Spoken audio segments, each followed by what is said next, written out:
think about the last time you binge watched a TV show. Right. Now compare that to the last time you played a really difficult video game. Yeah, totally different experiences. Yeah. I mean, one definitely makes you sweat a lot more. Exactly. And today we're doing a deep dive into a lesson that was actually originally designed for college instructors. We want to figure out why active learning is basically, well, the video game of education, like how it hooks you and builds concrete skills.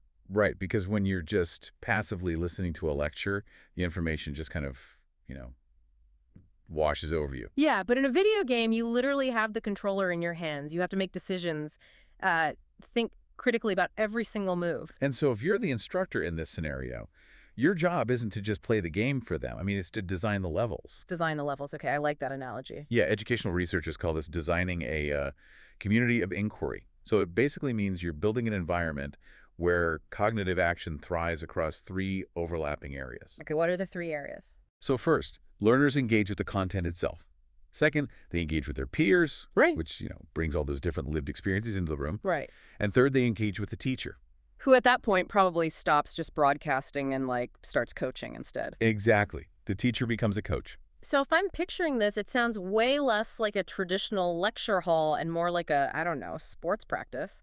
But wait, I have to ask, isn't a lot of this just a pedagogical trick? Like just to keep students from falling asleep in the back row? I mean, well, it definitely keeps people awake, sure. But the real driver here is actually career readiness. Career readiness. Wait, really?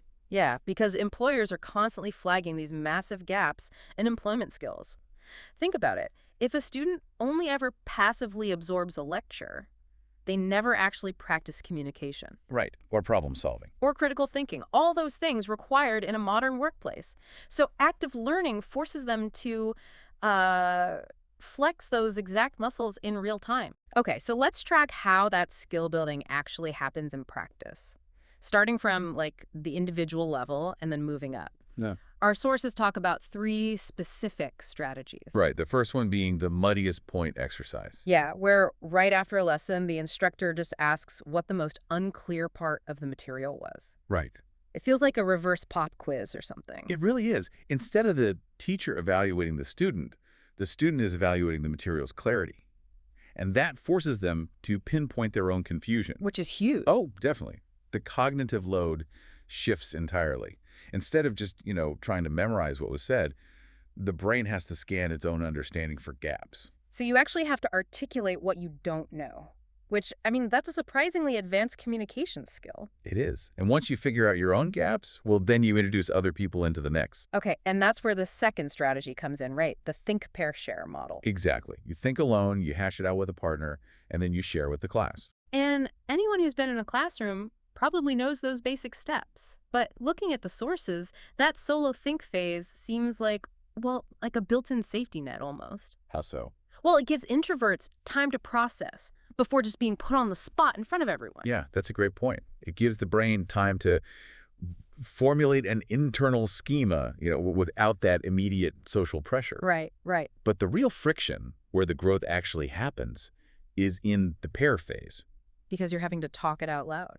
Yeah, cognitively, you're transitioning from holding this private opinion to actually defending a stance. You hear a diverse perspective and, well, you might disagree. Which forces learners to practice constructive disagreement.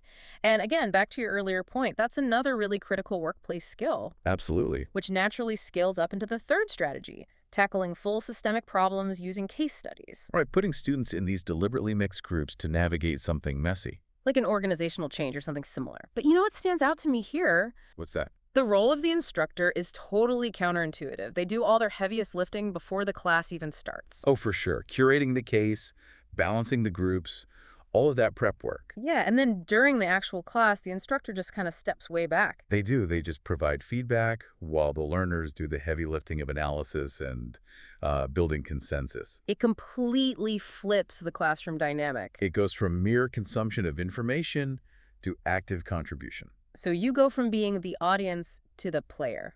Exactly. Whether it's confronting your own confusion with the muddiest point, defending an idea in think, pair, share, or untangling a complex case study, you are actively practicing the skills you'll actually need.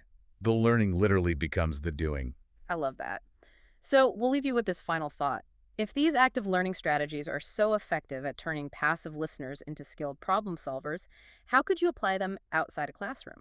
That is a great question to ponder. Think about your next corporate meeting, or even, I don't know, a tough conversation with your kids. Are you just lecturing at them, or are you handing them the controller?